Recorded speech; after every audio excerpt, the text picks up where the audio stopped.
YCP సామాజిక సాధికార bus యాత్ర నిర్విఘ్నంగా సాగుతోంది. కొవ్వూరులో నిర్వహించిన బస్సు యాత్రలో ఆసక్తికర వ్యాఖ్యలు చేశారు మంత్రి మేరుగా. పేదల పక్షాన ఉండే సీఎంని వదిలేస్తే చరిత్ర క్షమించదన్నారు. రాష్ట్రంలో అంబేద్కర్ మెచ్చిన పాలన నడుస్తోందన్నారు ఉప ముఖ్యమంత్రి రాజన్న దొర.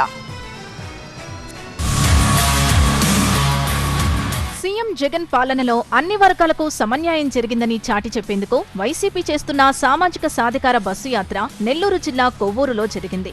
నిర్విఘ్నంగా సాగుతున్న బస్సు యాత్రకు ప్రజలు బ్రహ్మరథం పడుతున్నారు. కొవ్వూరు టపాతోపు నుంచి రాజుపాలెం సెంటర్ వరకు ర్యాలీ చేశారు. రాజుపాలెం సెంటర్లో ఏర్పాటు చేసిన వైఎస్ఆర్ విగ్రహాన్ని ఎంపీ విజయసాయిరెడ్డి ప్రారంభించారు.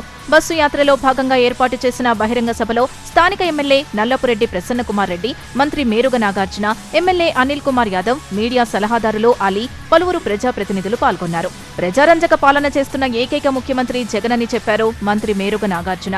రాష్ట్ర చరిత్రలో దళితుల కోసం, దళిత క్రైస్తవుల కోసం గొప్పగా ఆలోచించే నాయకుడు జగన్ అని తెలిపారు. దళిత క్రైస్తవుల్ని ఎస్సీలుగా గుర్తించాలని చట్టం చేసి భారత ప్రభుత్వానికి పంపిన ఏకైక ముఖ్యమంత్రి జగన్ అని చెప్పారు మంత్రి మేరుగ. దళితులకు ఎక్కడి నుంచో క్రిస్టియన్లకు ఇతర దేశాల నుంచి వచ్చి సహాయం చేయాలని మిషనరీలు వస్తే మిషనరీస్ ఆ ఆస్తిని చంద్రబాబు టైంలో చంద్రబాబు అనుయాయులు, చంద్రబాబు మంత్రివర్గంలో మంత్రులు అప్పడంగా కాజేసి వేరే వాళ్ళకి ఆక్రమించుకుంటే మా ముఖ్యమంత్రి గారి కోసం చంద్రబాబు మాట్లాడుతూ ఉన్నాడు. దయచేసి దెయ్యాలు వేదాలు వెల్లించినట్టు చంద్రబాబు ఈ రాష్ట్రంలో దళిత సంక్షేమం మీద, దళితుల అభివృద్ధి మీద, క్రైస్తవ సంక్షేమం మీద, క్రైస్తవ అభివృద్ధి మీద నీతో చర్చిస్తాకి నేను సిద్ధంగా ఉన్న రాష్ట్ర మంత్రిగా, జగన్మోహన్ రెడ్డి గారి సైనికుడిగా. పార్టీ మారిన ఎమ్మెల్యేలపై ఘాటైన విమర్శలు చేశారు మాజీ మంత్రి, నెల్లూరు సిటీ ఎమ్మెల్యే అనిల్ కుమార్ యాదవ్.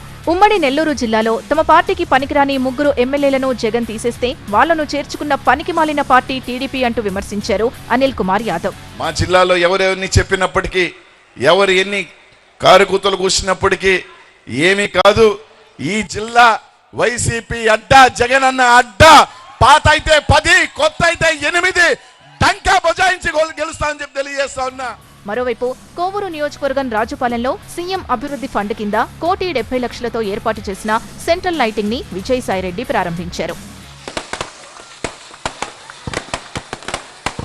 ఏ విధంగా ఈ సెంట్రల్ లైటింగ్ పట్టణంలో చీకట్లు తరుముతుందో, జగనన్న అభివృద్ధి కూడా మీ జీవితాలలో అంధకారాన్ని దూరం చేయాలని ఆశిస్తూ